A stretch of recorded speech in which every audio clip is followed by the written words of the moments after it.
भली भली आणि सोयरी भली भली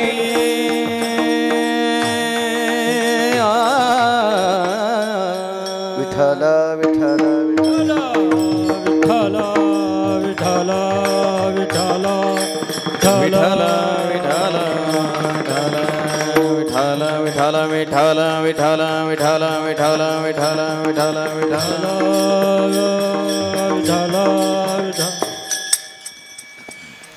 सांडोनी पळती रांडा पोरे अंती होती पाठ मोरे. पाहुणे रावणे विष्ट मित्र सजन सखे मोठमोठाले लोक, आता पुरावा ऐकिला तुम्ही. सोडविना राजा देशीचा चौधरी अनेक सोयरी भली भली, हे कोणी सोबत येत नाहीत. जे घर आपलं म्हणतो ना, राहण्यासाठी घर असावा, मूलभूत गरजा सांगितल्या, अन्न वस्त्र निवारा. घर माझं म्हणून कधीच जगायचं नाही. घर स्वतःचं म्हणून जर आपण जगत असेल तर आत्तापर्यंत एकाही उदात्त अंतकरणाच्या पोरानं बाप आणि माय मेल्यावर बाथरूममध्ये आंघोळ घातलीच नाही, बाहेर घातली. आत्तापर्यंत कोणाच्याच पोरानं घातली नाही. म्हणून चोखा म्हणे फजित खोर माझे माझे म्हणती घर.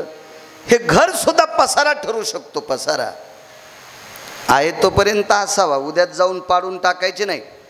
अन्न वस्त्र निवारा ह्या मूलभूत गरजा आहेत, पण आहे तोपर्यंत ह्या कायमस्वरूपी आपल्या सोबत येतील याबद्दल मात्र शंका आहे. येत नाहीत त्या.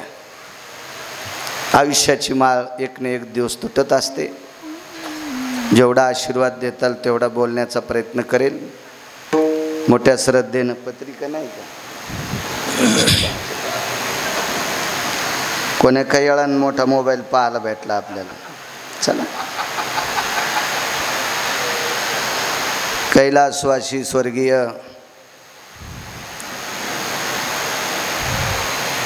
सौभाग्यवती सुशीला बाबूराव वाळुंज ब्रह्मांडाच्या मालकाच्या सानिध्यात विलीन झाल्या. दक्षिणेच्या मालकाचा निरोप आला. त्यांना इहलोकातली यात्रा सोडावं लागली. श्री बाबूराव आनंदराव वाळुंज गुरुजी, श्री बाळासाहेब बाबूराव वाळुंज, श्री सुरेश बाबूराव वाळुंज, हा वाळुंज परिवार बऱ्यापैकी काळ्या मातीशी नाळ असलेलं कुटुंब आहे. मला वाटतं 1600-1700 बिघे जमीन असेल त्यांना, अंदाज असा. खाती के गालन ना हाती के बाल लगेच कळत असते चेहऱ्यावरूनच. काळ्या मातीशी नाळ असलेलं एक सदाचारी कुटुंब. शैक्षणिक क्षेत्रातला व्यासंग मोठा आहे. याच वाळुंज कुटुंबात वैद्यकीय क्षेत्रातले सुद्धा मोठा व्यासंग आहे. बऱ्यापैकी माऊली हॉस्पिटल याच कुटुंबातलं आहे मोठं. सात्विक सदाचारी पुण्यशील पावन आध्यात्मिक क्षेत्रात वर्णी असणारं कुटुंब हे वाळुंज कुटुंब. या कुटुंबातली एक सात्विक सदाचारी, या कुटुंबाला दिशा मार्ग दावणारी, संस्कृतीची डोस देणारी माऊली इहलोकातल्या यात्रा सोडून गेल्या. त्यांच्यासाठी आता काही जरी केलं तर त्या दिसणार नाहीत. चित्राच्या व्यतिरिक्त पाहायला भेटत नाहीत त्या आपल्याला. कापुराचा कलेवर घातला करंडा, शेखी नवरे उंडा पहावया. एकदा कापराचा पुतळा विस्त्यात टाकला की ठाईची समाप्ती झाली जैशी. किंवा अग्नी कर्पुराचे मिळी काय उरली ती काजळी. पुन्हा काही पाहायला भेटत नाही. मिठाची हातीन केली, नदीला दोहाला दिली. लवणाची कुंजरी सुदलिया लवण सागरी. ती एकदा धुण्यासाठी गंगेवर सागरावर नेली की ती पुन्हा वापस येत नाही. तसं या शरीरातला एकदा आत्मा बाजूला सरकल्याचं आयुष्याची माळ तुटली रे तुटली, ती पानसं पुन्हा बघायला भेटत नाहीत. त्या अनुषंगानं या वाळुंज मातोश्री विश्वाच्या मालकाच्या सानिध्यात विलीन झाल्या. दक्षिणेच्या मालकाच्या निरोपाला सामोऱ्या गेल्या आणि इहलोकातली यात्रा सोडली. ज्यांनी आपल्याला विश्व दाखवलं, लहानाचं मोठं केलं, कर्तव्याची ज्ञानाची या सगळ्या संस्कृतीची झालर ज्या माऊलीपासनं या कुटुंबाला प्राप्त झाली त्या माऊलीसाठी त्यांच्या स्मृतीला उजाळा द्यावा म्हणून पुण्यस्मरणानिमित्त ज्ञानोबाराय तुकोबारायच्या नामाच्या जयघोषामध्ये त्यांचं पुण्यस्मरण या ठिकाणी हे वाळुंज कुटुंब सादर करतंय. त्या कुटुंबाला पुनश्च धन्यवाद. विठ्ठल विठ्ठल विठ्ठल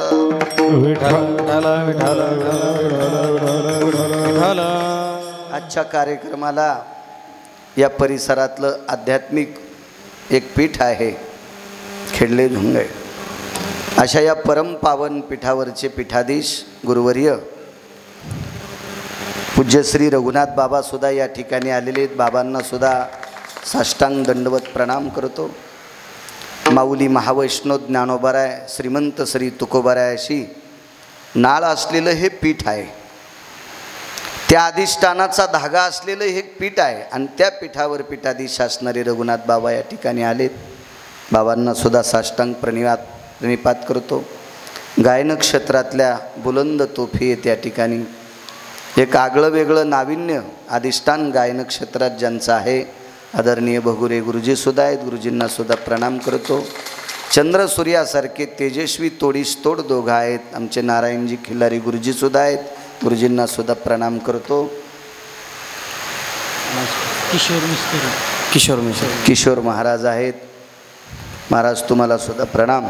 मृदंग क्षेत्रामध्ये महाराष्ट्राच्या मातीमध्ये कमी वयामध्ये फार मोठी भरारी गरुडासार उंच ज्यांनी घेतली असे आदरणीय विकासजी महाराज आहेत. महाराज विकासराजे तुम्हाला सुद्धा धन्यवाद प्रणाम. पंचक्रोशीतून या वाळुंज कुटुंबाच्या या कार्यक्रमाकरता हजर असलेली तुम्ही सर्व माणसं, याला दुःखद कार्यक्रम म्हणत नसतात पुण्यस्मरणाला. विष्ट मित्र सजन सखे सोयरी धायरी तुम्हा सर्वांना प्रणाम करतोय. सानप काका परिसरात कुठेही कीर्तन असलं तर हजेरी लावतात, त्यांनाही धन्यवाद प्रणाम. अनिल जाधव आहेत, त्यांच्याकडेच प्रसादाची व्यवस्था आहे, त्यांनाही धन्यवाद. काका तारकीसाठी संपर्क करत होते जगताप काका, ते सुद्धा सोबत आलेत, त्यांना सुद्धा धन्यवाद. पेटीवाले दादा तुम्हाला धन्यवाद. पूज्य श्री आदरणीय रामदास बाबा सुद्धा या ठिकाणी आहेत. महाराजांच्या सुद्धा चरणी साष्टांग दंडवत करतो, ते सुद्धा या ठिकाणी हजर आहेत. विनेकरी बाबा चोपदार आदी करून मस्तक माझा पायावरी या वारकरी संतांच्या. सभागृहात शक्यतो साऊंड सिस्टीम लावता येत नाही, तरी तुम्ही छान लावली, तुम्हालाही धन्यवाद. विठाला विठाला विठाला विठाला विठाला. तुटला आयुष्याचा दोरा, आयुष्याची माळ तुटत असते.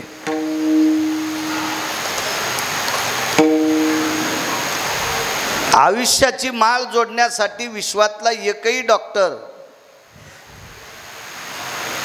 त्याच्याशी ती जोडण्याचा प्रयत्न करणार नाही, कारण त्याच्याकडे ते हातातच नाही त्या बिचाऱ्याच्या. कारण वैद्यकीय क्षेत्रातली मोठी व्यक्ती याच कुटुंबात आहे. प्रशस्त फार मोठं बऱ्यापैकी बेडचं हॉस्पिटल माऊली हॉस्पिटल इथं निपाडला त्यांच्याकडे आहे. आजाराचं निदान करून त्याच्यावर औषधोपचार करून त्याला व्याधीमुक्त करणं वैद्याचं काम आहे, डॉक्टरचं काम आहे. आयुष्य वाढवणं हे इंजेक्शन डॉक्टरकडे नाहीये. वैद्य वाचविती जीवा तरी कोण ध्याती देवा. कारण प्राण आयुष्य वाढवायचं काम वैद्याकडे नाही, डॉक्टरकडे नाहीये. ते जर असतं तर या विश्वात पृथ्वीवर जितके देश आहेत त्या सर्व देशात 2 नंबरचे डॉक्टर होते सुशेन नावाचे वैद्य. प्रचंड विद्वान वैद्यकीय क्षेत्रातली अस्खलित विद्वत्ता ज्यांच्याकडे होती. 2 नंबरचे, 1 नंबरचे धन्वंतरी आणि 2 नंबरचे विश्वात पृथ्वीवर जितके देश आहेत त्या सर्व देशात त्या वैद्याचं नाव आहे सुशेन नावाचा वैद्य. किती विद्वत्ता. एका श्रीमंत राजाने युद्ध प्रसंगामध्ये पंढरीतल्या मालकांच्या बंधूला बाण मारला, शक्ती मारली. पंढरीतले मालक म्हणजे मर्यादा पुरुषोत्तम प्रभू रामचंद्र यांचे बंधू लखनलाल. शक्ती लागली ती. या शक्तीचा प्रकोप इतका झाला, वैद्याला आमंत्रित केलं. त्या वैद्यांना आणण्यासाठी विश्वातल्या 19 संन्याशापैकी 1 नंबरच्या संन्याशाचा वापर केला. त्या संन्याशाचं नाव आहे मारुतीराय. मारुतीरायने त्या वैद्याला आणलं, विचारलं. त्यांनी सांगितलं औषधी माहीत आहेत पण आमच्या मेडिकलमध्ये सध्या अवेलेबल नाहीत. कुठं सापडत्याल? द्रोणागिरीवर सापडत्याल. मारुतीराय गेले, ते पण सूर्योदयापूर्वी आणावं लागतील. त्या औषधी आणल्या. सुषेण नावाच्या वैद्यांनी काही औषधी जखमेत टाकल्या, काही प्यायला दिल्या, काहीचा धूर दिला, काही अंगाला लावल्या. नाना प्रकारच्या औषधी असतील त्या. आणि थोड्या वेळानं झोपीतला एखादा माणूस उठावा असे लखनलालजी उठून बसले आणि पंढरपुरातल्या मालकाच्या डोळ्यातलं पाणी आटलं. सारख्या धारा होत्या गुरुजी, सारख्या धारा. म्हणजे पंढरपुरातल्या मालकाचे डोळे पुसायचं काम ज्या व्यक्तीकडे होतं, असा विश्वातला 2 नंबरचा डॉक्टर सुषेण नावाचे वैद्य. प्रचंड विद्वत्ता, प्रचंड. तो वैद्यकीय क्षेत्रातला व्यासंग मोजत असताना विधात्याकडे तराजू नव्हतो. एवढे मोठे अधिकारी सुषेण नावाचे वैद्य. पण रावण मारल्याच्या नंतर लंकेचे राजा बिभीषण 7 चिरंजीवापैकी 1 न मारणारा व्यक्ती चिरंजीव लंकेच्या सिंहासनावर अधिष्ठित केले. आणि कालांतरानं प्रभू रामचंद्राला निरोप गेला. सुषेण नावाचे वैद्य जात राहिले. विश्वाचे मालक रडत होते. सीताई साहेबांनी विचारलं, प्रभू तुम्ही का रडता, का रडता? मर्यादा पुरुषोत्तम प्रभू रामचंद्रांनी सांगितलं, सीते तुझ्या कपाळावरचं कुंकू, उर्मिलेच्या कपाळावरचं कुंकू, श्रुतकीर्तीच्या कपाळावरचं कुंकू आणि मांडवीच्या कपाळावरचं कुंकू, या 4 तुम्हा 4 जणींच्या कपाळावरचं कुंकू शाबीत ठेवायचं काम ज्यांनी केलं त्याचं नाव आहे सुषेण नावाचा वैद्य. आणि तो वैद्यच आज जात राहिला. सुषेण नावाच्या वैद्याने औषधी सांगितल्या नसत्या तर लक्ष्मण वाचत नव्हते. आणि लक्ष्मणजी जर वाचले नसते प्रभू रामचंद्र परत जात नव्हते, ते देहत्याग करत होते. आणि ते दोघं यांच्यावर किती प्रेम करत होते हे प्रेम मोजायला ब्रह्मदेवाकडे तराजूच नाही. भरताचं प्रेम देवावर किती होतं, शत्रुघ्नाचं प्रेम किती देवावर होतं.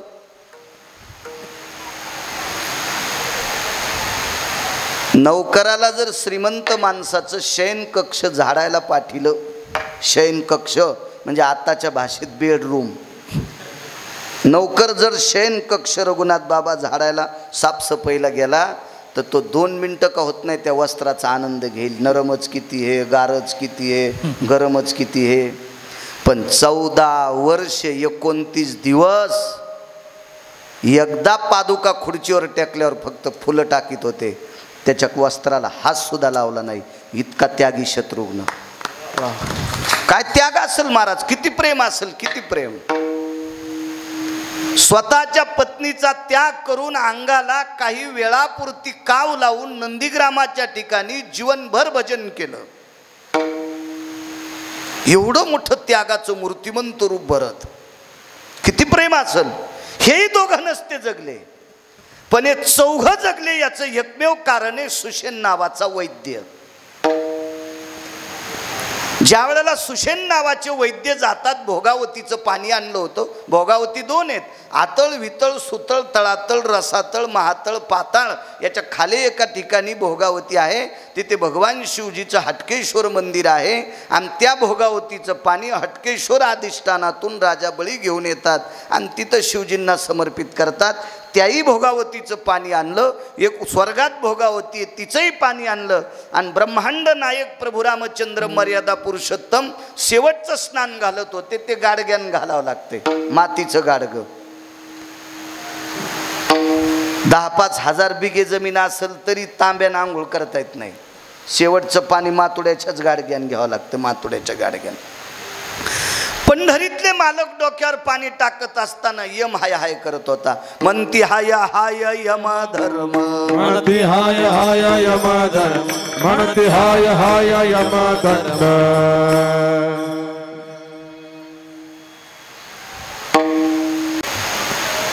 झाला प्रेतरूप शरीराचा भाव लक्ष्यला ठाव स्मशानीचा रडती रात्रंदिवस कामक्रोध माया मनती हाय हाय यमधर्म.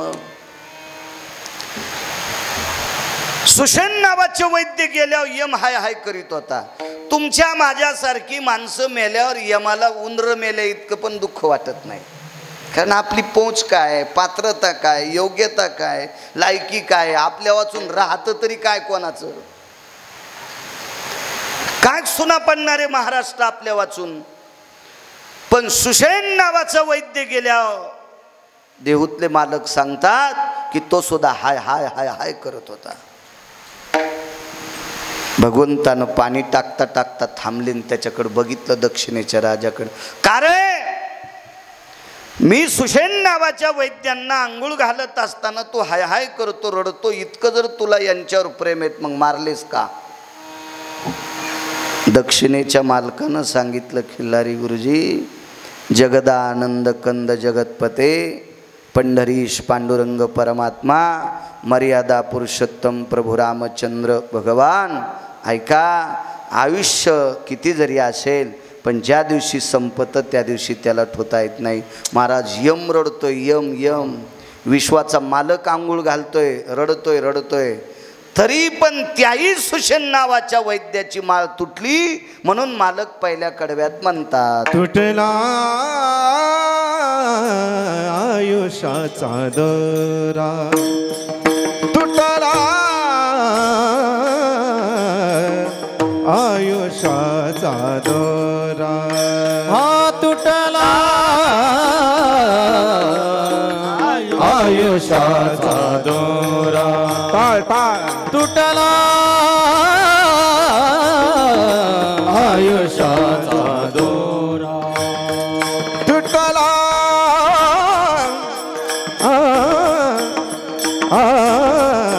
आयुष्याचा दोरा, तुटला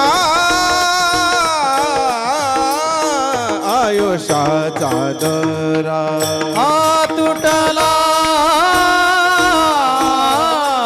आयुष्याचा दोरा, तुटला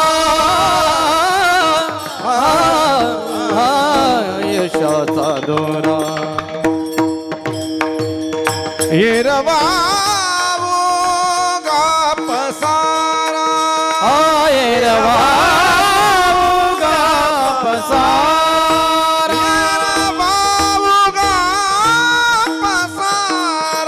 हिरवा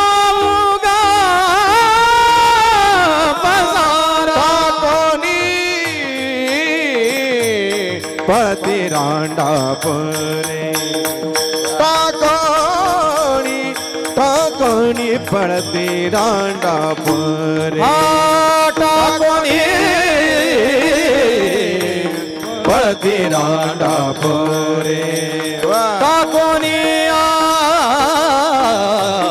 पडती रांडा परे.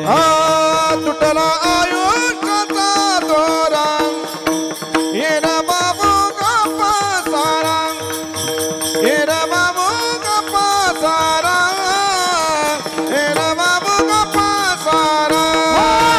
तुटला आयुष्याचा दोरा, हेरा बाबू गप्पा सारा, हेरा बाबू गप्पा सारा, हेरा बाबू गप्पा सारा.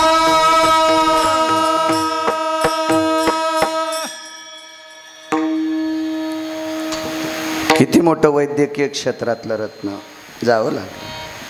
पहिल्यांदा आपण शिवनाथ भाऊंकडे आलतो ना, इकडं भाऊ भेटले सुद्धा मगाशी. त्यांच्याकडे कार्यक्रमाला आलो त्यावेळेला वाळूंज डॉक्टर साहेब होते त्या कार्यक्रमात. या परिवारातले बरेपैकी माणसं होते.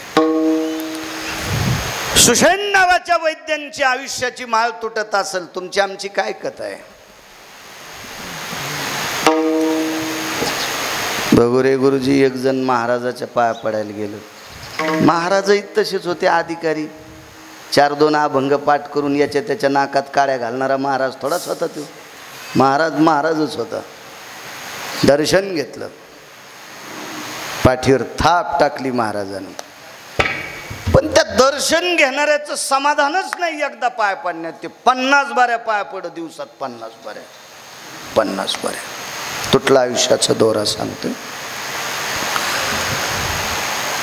महाराज आसनावून उठत असताना शेवटचं दर्शन घेतलं. महाराज म्हणले, का रे सकाळपासून तुझीच गर्दी जास्त आहे, काय काम आहे म्हणे. काही नाही, तुमच्यासारख्या पवित्र साधूचे पाय मला पाहायला भेटले हे माझं नशीब. ती व्यक्ती 6 महिने फक्त घरी आंघोळीला आणि एकदा जेवायला जायची, कायमस्वरूपी आश्रमाच्या पुढेच बसलेलं. दिवसात 50, 75, 100 वाऱ्या माणसं सरकले की महाराजाच्या पाया पडून. 6 महिन्याच्या नंतर महाराजांनी अशी गचांनी धरली, काय रे म्हणे, 5-6 महिने झालं तू सारखं बघतोय म्हणे, सकाळ संध्याकाळ दुपार 3 टाइम पाया पडाव, 12 घंटे तुझंच दर्शन आहे म्हणे, तू काय करतो म्हणे, नेमकं काय काम आहे तुला माझ्याकडून. काही नाही म्हणे, मला इच्छा आहे तुमच्या दर्शनानं स्वर्ग भेटन.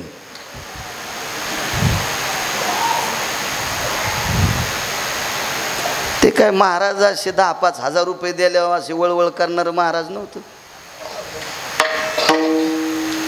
ते का तुमचं आमचं खेळ आहे.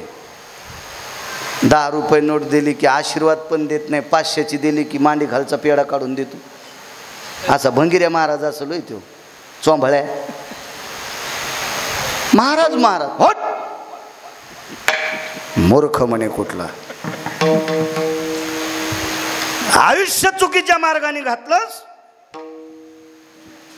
आता माझं दर्शन घ्यायला निघाला, वैकुंठ पाहिजे म्हणे. जहागिरी आहे का बापाची. अधिकारी महाराज ते म्हणलं, महाराज मी माग काय काम केलं असेल ते विचारू नका, पण तुमच्यासारख्या तपस्व्याचे पाय धरलेत हे पहा.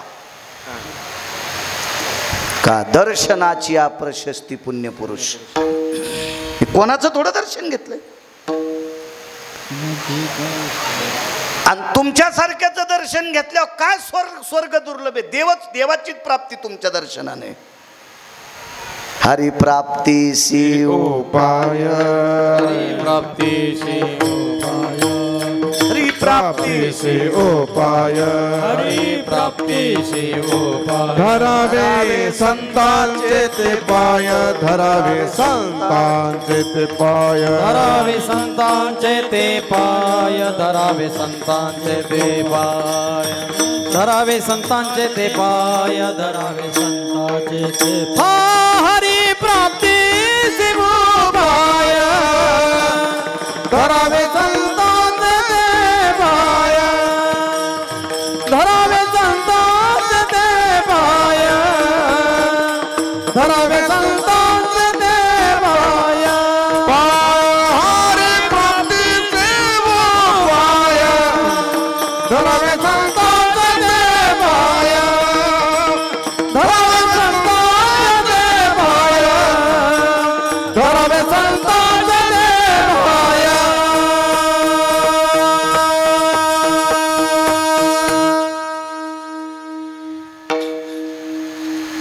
पैठणच्या मालकांचा पुरावा आहे, ते हुशार होतं.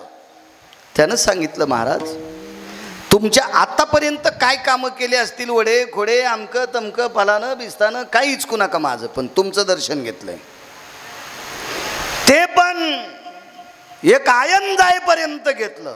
6 महिन्याचं एक आयन असतं, दक्षिणायन आणि उत्तरायण. आयनोच्छेदायम प्राता सर्व योगानाम यत् भास्करो तेजो कांती सवे ब्राह्मी मूर्तेषु याम दर्शनाम साधवे स्तताम पुनिताम नैवम गिरगावकर लिखितम. एक आयनपर्यंत ब्राह्मी मुहूर्तापर्यंत भास्कर आस्ताला जाईपर्यंत तुमच्या पायाशिवाय दुसरी कदरच नव्हती कशाची. आणि मला स्वर्ग भेटत नाही, तुमचं दर्शन घेतलंय. महाराज महाराजच होते. किती अधिकारी महाराज. महाराज थोडेसे रागीट होते. 5 लोक अत्यंत रागीट होते. त्याच्यापैकी एक महाराज हे होते, त्यांना शीघ्रकोपी म्हणायचं, त्याच्यापैकी एक होते. एके दिवशी एका महाराजांच्या तोंडातून एक शब्द चुकीचा पडल्याबरोबर दिवस माळवल्याबरोबर कुऱ्हाड घेऊनच महाराजाला मारायला. याची भीतीच नाही कशाची. किती मोठे महाराज बघा. पण ज्या व्यक्तीच्या तोंडातून एक शब्द पडला, हातात फरशी कुऱ्हाड घेतली ना आश्रमावर, पण महाराजाला त्या मारायला जायचं ते महाराज बायकुल बोलत बसले होते. याच्या बायकू देखता कशाला मारायचं म्हणजे. म्हणून रघुनाथ बाबा पर्णकुटीच्या पाठीमागं हे महाराज बसले. आता ज्यांना मारायला गेले ते महाराज काही साधे नव्हते. ते पंढरपुरातल्या मालकाचे एका अवतारातले गुरु होते, 7व्या अवतारातले महर्षी वशिष्ठ. ते का साधा महाराज असेल का? मंदिरात भजन करता करता तंबाखू खाऊन थोकणार, हो बिड्या दुसऱ्याच्या खुर्च्याला इजिणार, असा महाराज असेल का? ते महाराज वशिष्ठ होते. ते बोलत बसले. संध्याकाळचे 10-11 वाजले. बोलत होते आईसाहेब. सहज आईसाहेबाच्या तोंडातून वाक्य पडलं, प्राणनाथा. तुटला आयुष्याचा दोरा सांगते. उदाहरण क्रमांक 2.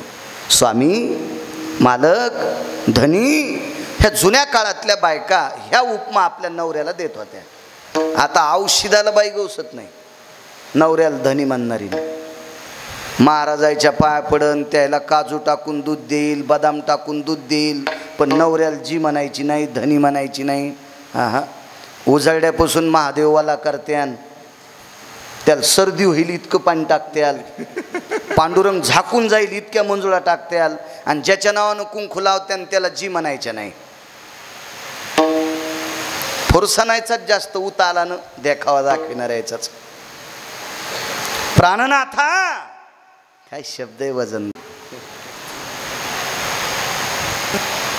रात्रीच्या 11-11:30 वाजता ज्याचा शेवट करण्याकरता आलेले महात्मा, त्या व्यक्तीच्या मुखारविंदातून वाक्य पडते, विश्वातला 1 नंबरचे तपस्वी विश्वामित्र. मांडीवर कुऱ्हाड होती लोखंडाची, तिचं पाणीच झालं रघुनाथ बाबा, आणि तेच पाणी उजव्या हातावर घेतलं आणि पर्णकुटीत प्रवेश केला. आणि त्या दिवशी आशीर्वाद देऊन टाकला. ब्रह्मऋषी होता. आणि त्याच दिवसापासून वशिष्ठ गुरुजी ब्रह्मऋषी. जगातल्या 1 नंबरच्या तपस्व्याने मला ब्रह्मऋषी पदवी दिली म्हणून डोळ्यातून आनंद अश्रू आले. पाणी घेतलं आणि तिकून पदवी मिळाली, राजर्षी होता. काय ताकद महाराज लोकांची. आणि ते राजर्षी विश्वामित्र 6 महिने यांच्या दर्शना करतात. तुमच्या माझ्यातला सर्वसामान्य माणूस 6 महिने एक आयन दर्शन घेतलं बेलूकर. 6 महिने संपल्याच्या नंतर विश्वामित्राने असं कमरेल धरलं. काय रे भनभने तुझी, म्हणजे स्वर्ग पाहिजे स्वर्ग, चल होय वरी. संदिशी फेकून दिलं वरी. सन सन सन सन सन बारीक गोटा फेकावा किंवा बंदुकीची गोळी जावा, असा स्वर्गाच्या पायरीवर जाऊन आदळला. पण पायरीवर आदळल्याच्या नंतर वरी जायचं ना, स्वर्गाला शेवटची पायरी दगडाची नाही, हिऱ्याची नाही, सोन्याची नाही, चांदीची नाही, जिवंत माणसाच्या डोक्याची पायरी आहे. ते जिवंत डोकं म्हणजे यमधर्म. यमधर्माच्या डोक्यावर पाय दिल्याशिवाय स्वर्गात जाता येत नाही. आणि स्वर्गात 30 लोक जाऊ शकतात. मालकांचं वाक्य, जगा काळ खाय, जगा काळ खाय, हा जगा काळ खाय, जगा काळ खाय. आम्ही माथा दिला पाय, आम्ही माथा दिला पाय, आम्ही माथा दिला पाय, आम्ही माथा दिला पाय, आम्ही माथा दिला पाय, आम्ही माथा दिला पाय. जगा काळ खाय, आम्ही माथा दिला पाय, टाळ टाळ. आम्ही माथा दिला पाय, आम्ही माथा दिला पाय. हा जगा काळ खाय, आम्ही माथा दिला पाय, आम्ही माथा दिला पाय, आम्ही माथा दिला पाय, आम्ही माथा दिला पाय, आम्ही माथा दिला पाय. ही लोक जाऊ शकतात स्वर्गात, तसं जाता येत नाही स्वर्गात. यमधर्म उभेत. हे कोण? ते यमधर्माला दटू लागलं. बऱ्यापैकी मोठाल्या लोकांनी संग राहणारी माणसं बारकाल्या माणसाला दटते, आणि हे मोठाले पळडे ना मग बारकाले यायला नदीला हाणते. म्हणून मोठ्या लोकांसोबत राहणाऱ्यांनी बारकाल्यांना कधीच दटिलं नाही पाहिजे. तुमचे मोठे पळून गेल्यावर मग बारकाले तुम्हाला कशाने बी हाणतात. त्याच्यामुळं मोठ्या लोकांच्या सोबत राहणाऱ्यानं हिशोबात राहिलं पाहिजे.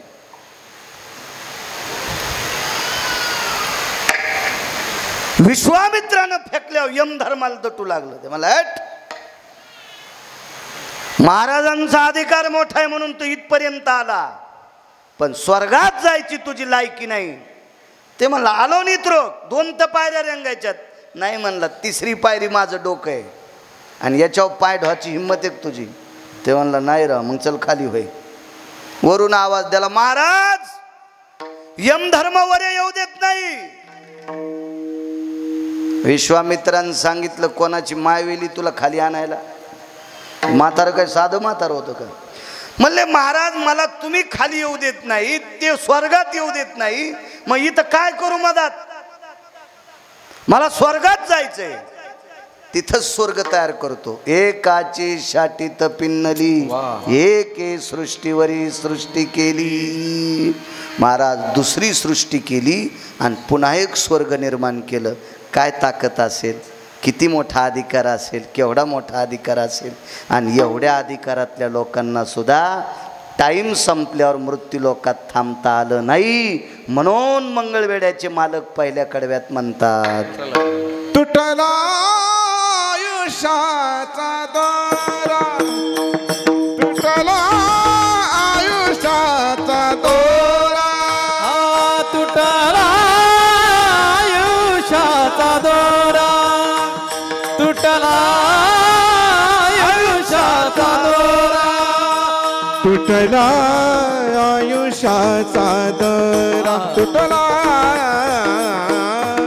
आयुष्याचा दोरा, तुटला आयुष्याचा दोरा, तुटला आयुष्याचा दोरा. ये रवाऊगा पसारा, ये रवाऊगा पसारा, ये रवाऊगा पसारा. का कोणी पळती रांडा पारे, का कोणी पळती रांडा पारे. ये रा बाबूगा पसारा, तेरा बाबूगा पसारा, काकोनी पळती रांडा पारे, काकोनी पळती रांडा पारे.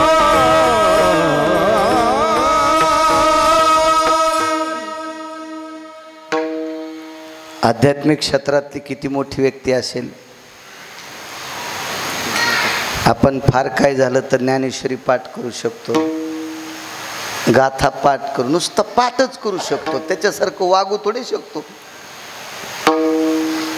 आणि पाठ कोणाला करता येतील? युमपठांना ज्ञानेश्वरी पाठ केली ती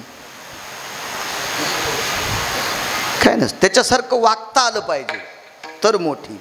ही माणसं वागत होती महाराज त्यांच्यासारखी, तरी पण नाही थांबता आलं, नाही थांबता आलं.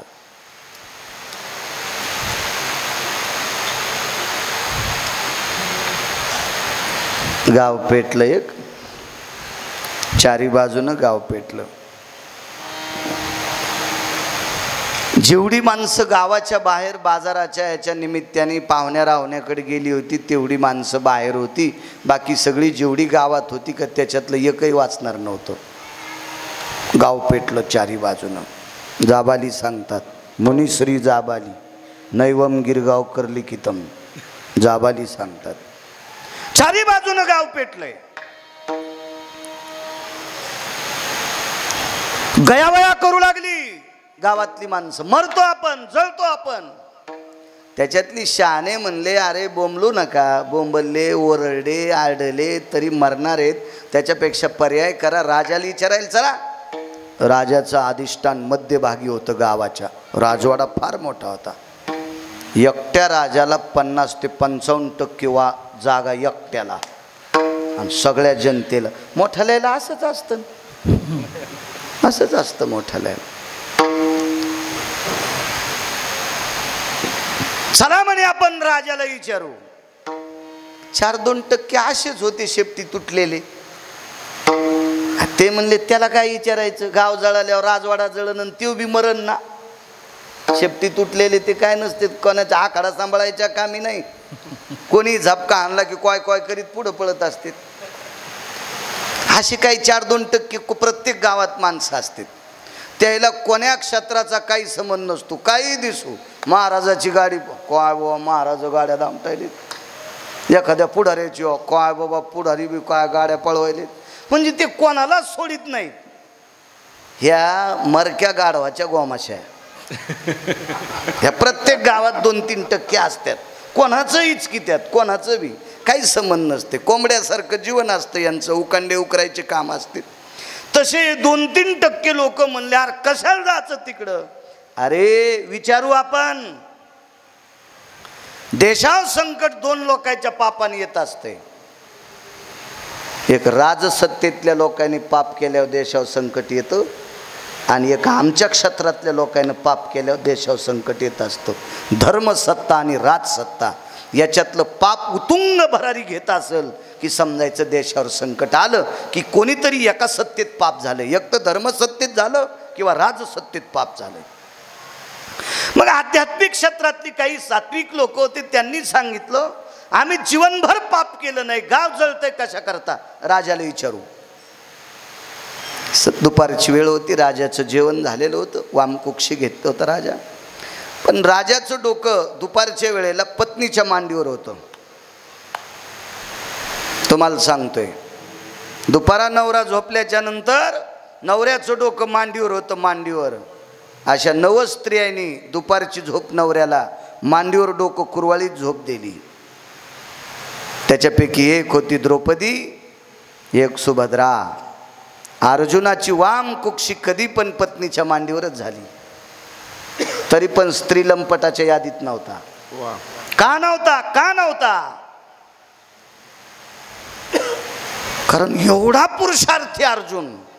आपल्याला खोटे का होत नाही, वक्षस्थळावर स्तन येत, अर्जुनाला नव्हते. एक मुद्दा. आणि दुसरा मुद्दा, अर्जुनासारखा परमार्थातला वारकरी होणे शिल्लक आहे. आपण तोंडान भजन करतो, अर्जुन झोपी गेल्या अंगावरचे रोम भजन करत होते. एवढा मोठा परमार्थातला सुद्धा अर्जुन पुरुषार्थी होते. म्हणून तर पंढरपुरातल्या मालकाला आवडत होते. कोपे तरी निवांत जाय, आरुषे तरी बुझावीत जाय. नवल पिस लागलं होतं अर्जुनाचं देवाला. इतकं मोठे अधिकारी अर्जुन. मांडीवर वामकुक्षी. तशी ही एक माऊली आहे. हिचं नाव घरी गेल्यावर पा गुत थोडं घेतलं सगळे नाव सांगायला. मालकाचं डोकं गयावया आला. एक जण वारकरी धावत आला. बाई आम्ही, हे शांत बस म्हणले. असं तोंडावर हात ठेवला. मालकाची झोप नाही मोडली पाहिजे, तुम्हाला कोण जळू देत नाही, काळजी करू नका. ते म्हणले आईसाहेब गाव पेटलंय, पळण बाहेर. ते म्हणले आम्ही बाहेर पळता तर येत नाही, जरी पळालो तर तुम्ही जळताना. आम्ही नाहीत जळत म्हणे. मग तुम्ही जळत नाहीत म्हणल्यावर तुमच्यापाशी थांबून मग तुम्हाला कोण नाही म्हणतं, या राजवाड्यात. पण ओरडा का आरडाओरड करायची नाही. सगळे राजवाड्यात आले. थोड्या वेळाने मालक उठले, त्यांची वामकुक्षी आटपली, चूळ भरली, गुळणा केला, तोंड धुतलं, आणि पाणी वगैरे पत्नीनं दिलं आणि बाहेर आल्या. सगळ्या लोकांना सांगितलं ज्यांना ज्यांना मरायचं नाही त्यांनी राजवाड्याच्या वसरीच्या आतमध्ये या. राजवाडा फार मोठा होता. कोणी तटावर जाय, कोणी किल्ल्यावर जाय, कोणी घुमटावर जाय, कशावर जाय, भिंतीवर जाय, गोपुरावर जाय, जिकडं तिकडं माणसं बसले. पण 4-2% माणसं म्हणले आपल्या दारापाशी तरी मरणारच आहेत जळून, आणि राजवाड्यात तरी जळणारच आहेत. मग यायच्या राजवाड्यात कशाला जळायचं, ह्या मरक्या गाढवाच्या गोमाशा त्याच्या इथं कशाला जळायचं. राणी साहेबांनी सांगितलं, अरे तुम्ही माझ्याकडे आल्याच्या नंतर जळणार नाहीत, नाहीच जळणार, तुम्ही नाहीच जळणार. ठीक आहे म्हणते. नाईलाजानं शेवटच्या टप्प्यात पाठीमागं अग्नीजवळ आल्याच्या नंतर अलीकडे आले आणि त्याच्यातल्या सात्विक लोकांनी सांगितलं, आई साहेब आता ते घर पेटल्यावर ते अलीकडचं पेटन, अलीकडचं पेटल्यावर हे घर पेटन आणि हे घर पेटल्यावर राजवाडा पेटणारच आहे. त्या म्हणल्या थांबा ना, तोपर्यंत मी काही पर्याय करते. आतमध्ये गेल्या आणि देवघरातला एक पाण्याचा तांब्या डाव्या हातावर घेतला, त्याच्यात नागिनीचं पान बुडवलं आणि राजवाडा फार मोठा होता विस्तीर्ण. या सर्व राजवाड्याच्या बाजूला उदक सिंचन केलं. आपण जेवताना पाणी कसं फिरवतो, मुंग्या आत येऊनी म्हणून, मुंग्यामुळे नसते फिरीत वाटते, मुंग्या येता आत येऊनी म्हणून पाणी फिरिलं असतं, त्याच्यापेक्षा बेशी टाकलेलं बरं ना. मग भुंगे येणार नाहीत, काहीच येणार नाहीत. त्याच्यासाठी उदक शांती विधिमान, ते अन्नोदक शांती स्थितातला एक पर्व काळ आहे, त्याच्यासाठी पाणी असतं. ते चौकून पाणी शिंपडलं. बरं, आग इतकी कोपाला गेली होती की घरोघरचे रान्ना हावदरी कामे केले तरी आग विजत नव्हती. इतकी आग टोकाला गेली होती. तांब्याभर पाण्यानं आग कशी विजल. बाईनं ते पाणी टाकलं, महाद्वारात आल्या आणि अग्नीला नमस्कार केला. नारायणो वैशानरो हो यस सर्वाम चतुर्दशो अग्नी यत्क्रिया पातिव्रत्या सर्वस्थितायां शैव्य सर्वस्थितो यत यत पुनितो पातिव्रताम निष्ठो ततज्जायते जीवायत्कारम संरक्षिता अग्नि नारायणो नमः. हे अग्निदेवा, मी माझ्या मालकाची आई लेकरावर जितकं प्रेम करतोय इतकं निष्ठेनं आपल्या मालकाची सेवा केली असेल तर माझ्या राज्यातल्या एकही जीवाला जाळण्याचं काम तू करू नको. अग्नी नारायणा तुला नमस्कार. आणि आतमध्ये निघून गेल्या. हे 2-3% गोमाशा म्हणल्या, हिचा नवरा हौदात बसतील, गाव जळूस तर पाण्यात बसतील आणि आपल्याला जाळतील. बाई कुठं मागं थांबली. बाईला मनोगत कळत होतं. बाईनं लागितलं, अरे तुम्ही कोणी जळत नाहीत, फक्त मी पाणी टाकलंय त्याच्या पलीकडे जाऊ नका. बरोबर अग्नी तिथं आला आणि शीतल झाला. अग्नी 3 लोकांचं ऐकतो, एक देवाचं ऐकतो, एक संतांचं ऐकतो आणि एक पतिव्रतेचं ऐकतो. संत म्हणजे वारकरी, वारकऱ्यांचा अग्नी ऐकतो. एका वारकऱ्यानं एका गावाला आग लावली. त्या वारकऱ्याचं नाव मारुतीराय. येऊनी जन्मला मरकट तो वैष्णवा माझी अतिश्रेष्ठ, हनुमंत म्हणावया कनिष्ठ, आयसा पापिष्ट कोण आहे. मालक सांगतात मारुतीराय वैष्णवातले अतिश्रेष्ठ. आणि लंकेला आग कोणी लावली? मारुतीरायनं, एका वारकऱ्यानं लावली. पण एका वारकऱ्याने लंकेला आग लावल्याच्या नंतर लंकेत एक वारकरी होता. ते वारकरी एखाद्या वेळेस आमच्यासारखा असेल, पाकिट घेऊन भजन करीत असेल, कीर्तन करीत असेल, आपल्यातला होता तो. कारण लंकेच्या खुर्चीपोटी त्यानं भजन केलं. म्हणून तर मालक एका ठिकाणी त्या वारकऱ्याला मूर्ख म्हणले. मनसी बिभीषण शहाणा परी तो महामूर्ख जाना. आपल्या यादीत होता पण वारकरीच होता ना, वारकरी होता. आणि एका निष्ठावंत वारकऱ्यानं, त्याला खिसात नाही. मारुतीरायला कुठं खिसा होता? खिसात नव्हता ना, शर्टच नाही, खिसात नाही, काहीच विषय नाही. गावजेले हनुमान बार तोपासून दाशी मन पडली ना, खिसात नाही. अशा वारकऱ्यानं आग लावली. त्याच्यानंतर असा वारकरी नाही सापडावर तुको भरायला. आणि जर तसा सापडा असता तर अभंग 9 खर्च केले नसते. आयसा कोणी दावा हे जया नावडे, कन्या पुत्र घोडे दाराधन. कोणीच नाहीत बसत. नाही त्या सुटली द्रव्य लोभ माया, भस्मदंड छाया तरुवराची. सापडत कशात न कशात गुतला. मारुतीराय कशातच गुतले नाही. खेळिया माझी हनुम्या शहाणा, न पडे कामा व्यसनी रे. कामची नाही तेथे क्रोधची कैसा, तेथे कैसे भांडण रे. मधात रामागड्याची आवडी मोठी, म्हणून लंके पेन रे. ऐक खेळिया तुला सांगतो, जाणून खेळी खेळे रे. गोड गोड गोड मारुतीराय अधिकारी होते. एका निष्ठावंत वारकऱ्यानं आग लावली. स्वार्थापोटी का होत नाही. भजन करणाऱ्या वारकऱ्याचं घर तिथं होतं. देव 3च लोकायला भेटू, अग्नी 3च लोकायला. एक देवाला, एक संतांना म्हणजे वारकऱ्यांना, आणि एक पतिव्रतेला. पतिव्रतेची तर तिची देवावरी सत्ता. अख्खी लंका जळाली पण विभीषणाचं घर नाही जळालं. तुका म्हणे अग्नी झाला से शीतळ प्रतापे सबळ नामाची. देहूतले मालक सांगतात मारुतीरायासारख्या निष्ठावंत वारकऱ्यांनी लावलेली आग विभीषणाच्या घरापाशी आली की शीतल झाली. का? विभीषण भजन करत होता. एक शपक पुरावा. आग लगी लंका में हलचल मचाई विभीषण की कुटिया कैसी बचाई रे. घर वाचलं. वारकऱ्यात ताकद आहे, साधूत ताकद आहे. देव तर देवच आहे, तो जगाचा बाप आहे, त्याबद्दल मग काय विचार करायचा. त्याच्या हातात अग्नी असेल काही नवलाची गोष्ट नाही. पतिव्रतेच्या ताब्यात अग्नी. बाईनं नुसतं पाणी शिपडल्याबरोबर तिथं अग्नी नम्र झाला, बाऊलीला नमस्कार केला आणि गाव शांत झालं. अग्नी निघून गेला. पाणी कशाचं असेल? त्या बाईच्या घरी जेवढे वारकरी आले तेवढ्या वारकऱ्यांचे पाय धुत होते आणि त्या वारकऱ्याच्या पायाहून खाली पडलेलं पाणी रघुनाथ बाबा त्याच्यातला एक थेंब एका कळशीत टाकीत होते, तांब्यात टाकत होते. तर लाखो वारकरी तिच्या वाड्यात आले होते. वारकऱ्यांचं चरमतीर्थ एक आणि दुसरी गोष्ट तिच्या मालकावर तिची श्रद्धा होती. पातिव्रत्य एक आणि साधूचे पाय धुतलेल्या पायाचं चरणतीर्थ. हे टाकल्याबरोबर अग्नी शीतल झाला. ह्या दोन बहिणी होत्या. एकीचं नाव होतं शांडिल्या आणि एकीचं नाव होतं सुमती. किती अधिकारी. पण भगुरे गुरुजी या दोन्हीतली एकही जिवंत नाही. जिला अग्नी भेटतोय काय सामान्य ताकद आहे. आणि एका बहिणीनं 9 दिवस सूर्य जेव द्यायला नाही. मांडव्याचा शाप झाला. नवऱ्याला डोक्यावर घेऊन चालली आणि ते हात हालू लागलं. ते नवरं येडपट होतं, इथून खाली सडलेलंच होतं. बारकाल्या आळ्या होत्या त्याच्या अंगाला आणि तितक्या आळ्या अंगाला असून बी वेश्याच्या घरी जावं वाटलं. बायकोल म्हणला मला वेश्याच्या घरी नेऊन घाल. ते म्हणली वेश्येकडे जाण्यासाठी पैसे लागते. ते म्हणला चंदा कर. गावात चंदा केला. कमरेला पैशाची पिशवी खोसली. नवऱ्याला डोक्यावर घेतलं आणि मी वेश्येच्या घरी चाललोय. कमरेपासून आळ्या पडल्यात. तरी इतका खुश झाला, हात झोकीतच चालला. रस्त्यात एक सूळ द्याला आणि त्या सुळाला हात लागला. त्या सुळावर मांडव ते शाप द्याला, ज्याने कोणी सूळ हालीला तो उद्या सकाळी सूर्योदयाला मरो. लोमश सांगतात. लोमश फार मोठे अधिकारी.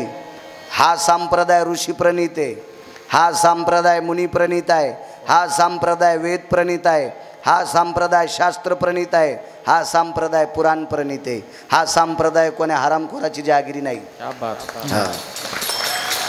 शास्त्र वेद मुनी पुराण या लोकांचा संप्रदाय.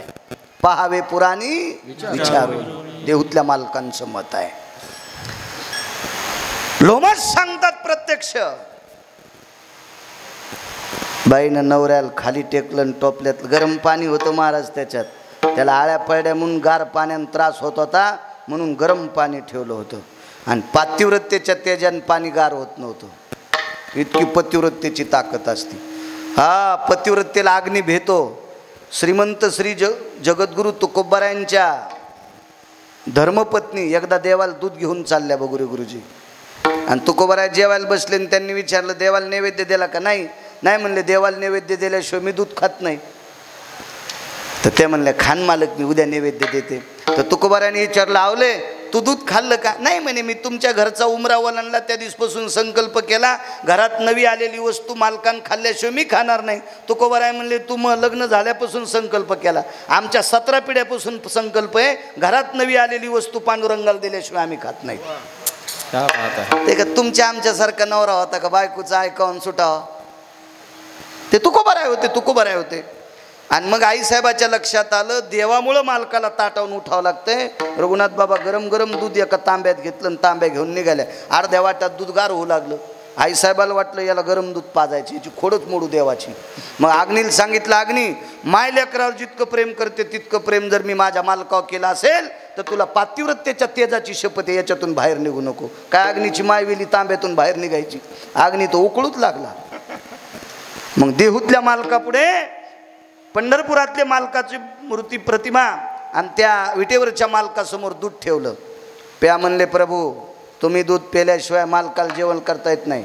मालक ताटावर बसलेत, हात वाळलाय त्याचा, जेवता जेवता थांबलेत. मला विचारलं नैवेद्य दिला का? प्या दूध लवकर प्या, मला रिकामा तांब्या घेऊन जायचा. ठीक आहे माय पेतो मी. वाकले प्रभू, हात भाजू लागले. अग्नीला सांगितलं हे तुला अक्कल आहे का? म्हणला मला माझी अक्कल संपली नाही, माझ्या गोळ्या संपल्या नाही, पण बाईनं शपथ घातली. निघता येतं का बाजूला? भगवान म्हणले एवढ्या मोठ्या अधिकारी माऊलींनी शपथ घातल्यावर तोच मृत्यू लोकातलं अस्तित्व संपन्न बेट्या, आता मीच पेतो. होट जळून गेले, काळे बुंद होट पडे देवाचे, पण प्यावं लागलं दूध, प्यावं लागलं. दुसऱ्या दिवशीचा निर्णय पहा तुम्ही इतिहासात तुकोबर आहे. देवाला काय बोलतात, भगवान काय बोलतात. मला एक म्हणायचं की पतिव्रतेची ताकद या अग्निपतिव्रतेला भेटो. नाही दूध थंड झालं, देवाने म्हणलं तरी नाही थंड झालं, एवढी मोठी ताकद पतिव्रतेची. आणि मग ही जी पतिव्रता आहे, ह्या दोघी जणी शांडिल्य आणि सुमती, एका स्त्रीचं पुण्यस्मरण आहे. याच्याकरता एक बाई सांगावं, विठाला विठाला विठाला विठाला विठाला विठाला विठाला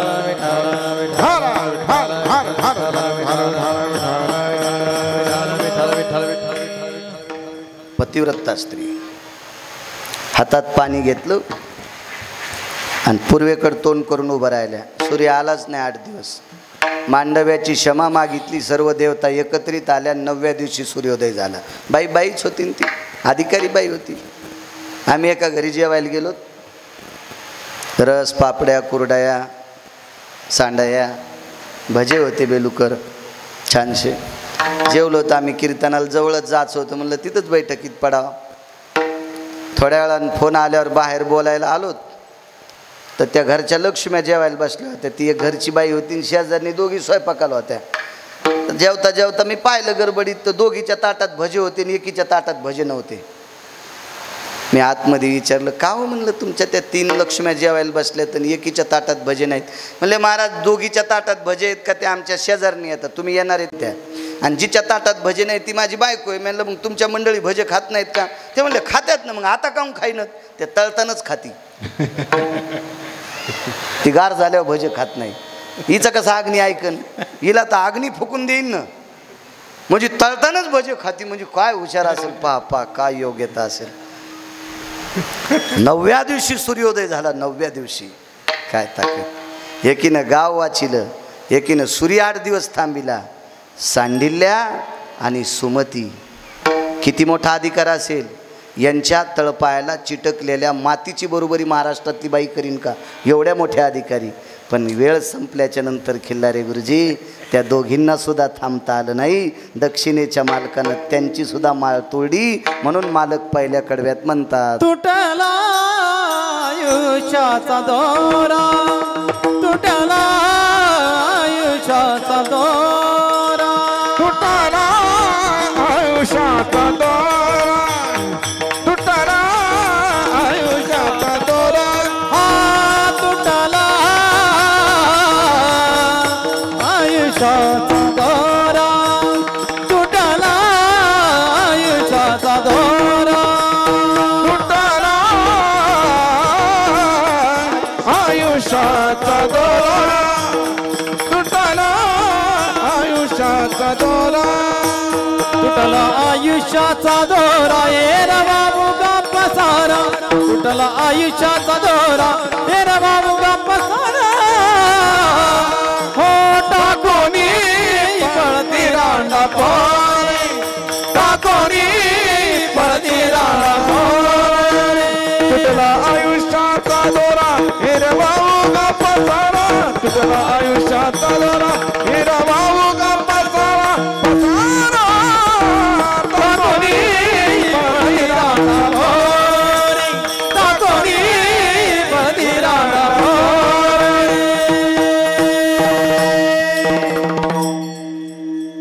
किती मोठी लोक आहेत ती, किती मोठी लोक. आयुष्य संपल्याच्या नंतर या लोकांना नाही थांबता आलं, आपल्याला तरी कसं थांबता येईल. म्हणून स्वर्गीय ह्याच्या मातोश्री गेल्या.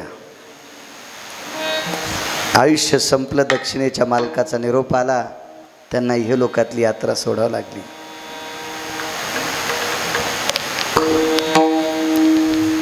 10-12 मिनटं उशीर झालते म्हणून 10 मिनटं घेतो. मापात पाप नसावा. निदान आपल्या लोकांनी तरी वेळ नाही पाहिली पाहिजे.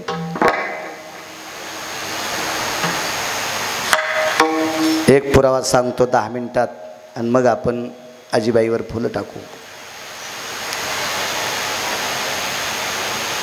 काय मावल्या होत्या आपल्या देशामध्ये. म्हणून वारकरी संप्रदायानं काटेकोरपणाने अभ्यासपूर्वक एक दखल घेतली. या देशातली सर्वोच्च संपत्ती कोण असेल त्या देशाची स्त्री आहे.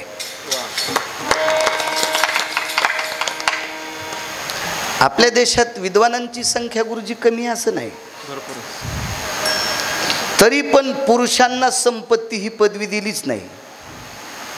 या देशात टोकाला गेलेली विद्वान असतील पण जन्माला कोणाच्या पोटी आले.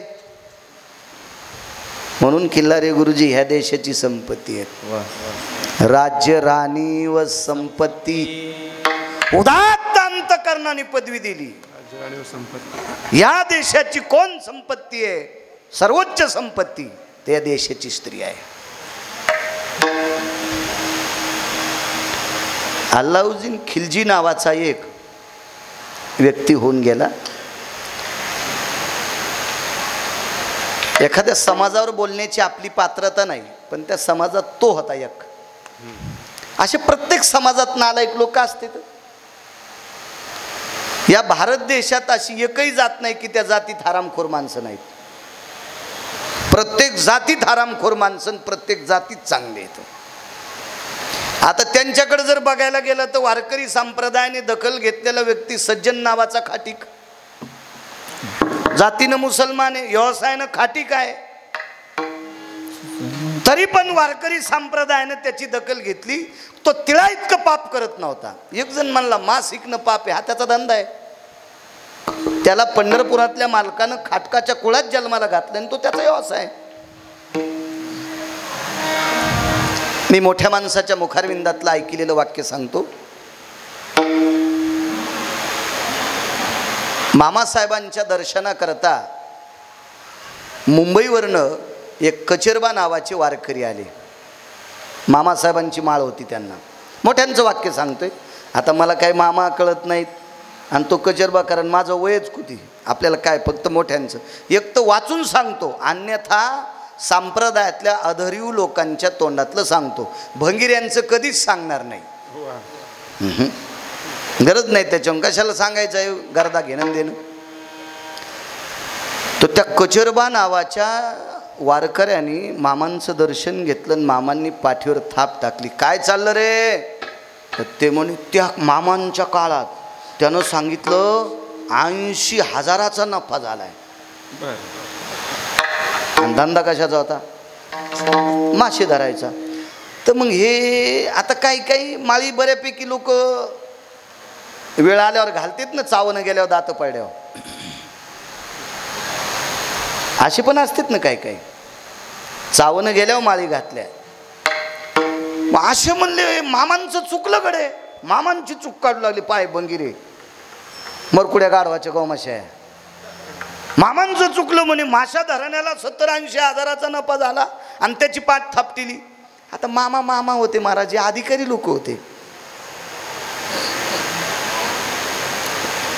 त्याचे तोंड जर श्रीकृष्ण झाल्यावर जवळ घेतलं. काय झालं? काय नाही म्हणे मामा, एक शंका होती. तुम्ही माशा धरणाऱ्याला शब्बासकी दिली.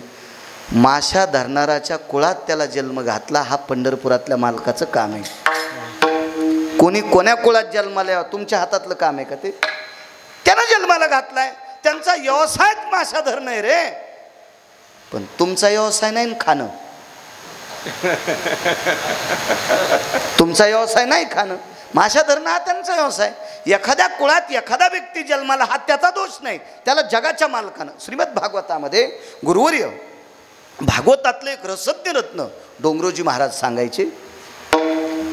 कालिया नावाचा सर्प पंढरपुरातल्या मालकाला असा गुरगुर करू लागला. पंढरपुरातले मालक म्हणजे द्वारकाधीश श्रीकृष्ण परमात्मा, यांच्यावर गुरगुर गुरगुर गुरगुर करू लागला. आणि त्या कालियाच्या बायका पंढरपुरातल्या मालकाला म्हणायच्या, मालक आमच्या मालकाला थांबवा, मारू नका, आमचं कुंकू वाचवा. तर ते जास्तच गुरगुर करायचं. तर पंढरपुरातले मालक म्हणले, बघा तुमचा नवरा किती भंगिरी आहे, भंगिरी आहे. शेवटी मग त्या नवऱ्यालाच म्हणले, अहो तुम्हाला कळतंय का काय, तुमच्या प्राणाची आम्ही विनंती करायलो तुम्हाला वाचण्यासाठी, आणि तुम्ही देवाला एवढ्या मोठ्या माणसाला गुरगुर गुरगुर करता, देवाला हे कशाचा मोठा आहे. पाहते कालिया. भगवान म्हणले मूर्ख आहेस की काय. ते म्हणला मला मूर्ख म्हणण्याची तुमची लायकी काय. पाहतो कालिया देवाला मला मूर्ख म्हणण्याची तुमची पात्रता काय. तर भगवान म्हणले कालिया तुला कळतंय का रे, वृक्षाचे पान हाले ज्याची सत्ता, झाडाचं पान माझ्या सत्तेशिवाय हालत नाही. तुझ्या कृपेने वेदाशी बोलणे, सूर्याशी चालणे, तुझ्या बळे देखवी ऐकवी एक नारायण तयाचे. सगळ्यांची दळणवरी क्रिया चालवायचं काम माझ्या, तर मी जगातला बॉस आहे. मग ठीक आहे, मला मूर्ख कस काय म्हणता. अरे तुझं विष या पाण्यात जातंय, गाई वासरं मरते त्याच्याकरता तू मूर्ख आहे. मला मूर्ख म्हणू नका, शब्द वापस घ्या. पा कालिया देव म्हणले शब्द कस काय वापस घ्यायचा. ऐकान म्हणले मला सर्पाच्या योनीत कोणी घातलं. म्हणले मी. सर्पाला दात कोणी दिले. म्हणले मी. सर्पाला विषाचा दात कोणी दिला. भगवान म्हणले मी. कालिया म्हणला तेरा तुझको अर्पण क्या लागे मेरा. ओम जय जगदीश हरे. देवा माझा काय दोष रे. तन मन धन सब कुछ है तेरा, तेरा तुझको अर्पण, तेरा तुझको अर्पण क्या लागे मेरा. हे देवा काय रे माझं इथं, हे सगळं तू दिलंस ना. मालक नम्र झाला महाराज, नम्र झाला. जाय म्हणले आता समुद्रात जाय, तुला मरण नाही. तिथं गरुड मारत आहे. अरे पठ्ठ्याचे पावलं तुझ्या डोक्यावर येत. म्हणले जाय, काय काळजी करू नको. मला एकच म्हणायचं होतं की कोण कोण्या जातीत जन्माला आलाय हा त्याचा दोष नाही, पंढरपुरातल्या मालकानं जन्माला घातलंय. एखाद्या जातीला वाईट म्हणण्याचा अधिकार आपल्यावर नाही सुद्धा. असा एखादी जात आहे का त्या जातीत माणूस मेल्यावर त्याला जाळल्यावर त्याच्या हाडं विठ्ठल म्हणते. फक्त चोखोबर आहे. आपल्या हाडाला हात लावल्यावर आंघोळ करून घरी यावं लागते. बदगण्याचं काका बाबा आपण गेल्यावर काय कायच्या राखाला गेल्यावर घरी येऊन आंघोळ करावं लागते, तेव्हा जेवावं लागते. इतके पवित्र आपले हाडं.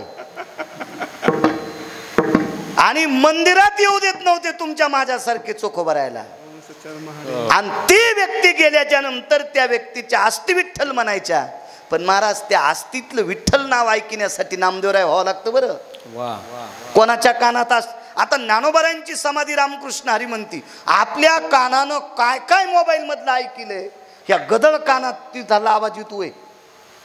समाधीतून आपल्या कानातून रामकृष्ण हरी आवाज कसा येईल. त्यासाठी कान पवित्र लागतील ना, त्यासाठी कान हैबत बाबाची लागतील. आपल्याला हैबत बाबा व्हावं लागेल. आणि चोखोबाराच्या आस्तीतून विठ्ठल नाव ऐकायला नामदेवराय व्हावं लागेल. नामदेवे आस्ती आणिल्या पार खोनी, घेत चक्र पाणी पितांबरे. त्या कुळात चोखोबारायचा जन्म. तसं या कुळामध्ये हा अलाउद्दीन खिलजी जन्माला आला. गेले 10 मिनिटं याच्यातच. पण मी गाणे थोडीच म्हणलो. हो गाणे थोडी म्हणलो मी. फक्त आऊ तू भाट्या हाणालो इतकं लक्षात ठेवा. आले ते एका प्रांतीय राजाच्या नगरीत खिलजी आला. आणि त्या प्रांतीय राजाच्या पत्नीचं नाव होतं पद्मावती. फार सुंदर, फार सुंदर पद्मावती. आणि या खिलजीच्या अंतकरणात पाप आला आपल्याला ही एक भेटावा. त्याला पहिल्या किती होत्या काय माहिती, पण ही एक त्याला भेटावा. पण त्या खिलजीच्या सुभेदारानं त्याला सांगितलं होतं, सरदार ए पद्मावती नामक स्त्री नहीं मिलती बोले आपको. मूर्ख है म्हणे. भाकरी माझ्या खातून मला म्हणतो भेटत नाही. बोले मिलतीच नाही. बोले हे हिंदू की आबला आहे. बोले हिंदू की आबला. बोले चपला आहे. चपला. चपला म्हणजे पायात घालायचं नाही. चपला म्हणजे वीज. या पवित्र हिंदुस्थानातली स्त्री आकाशातल्या विद्युलतेसारखी तेजस्वी आहे. नाही मिळती बोले आपण. हा खिलजी गेला. मालकानं बघितल्याबरोबर दरदर थरथर कापत होते. पाठीमागं आलं. काय झालं काय नाही म्हणे. खिलजी आलाय.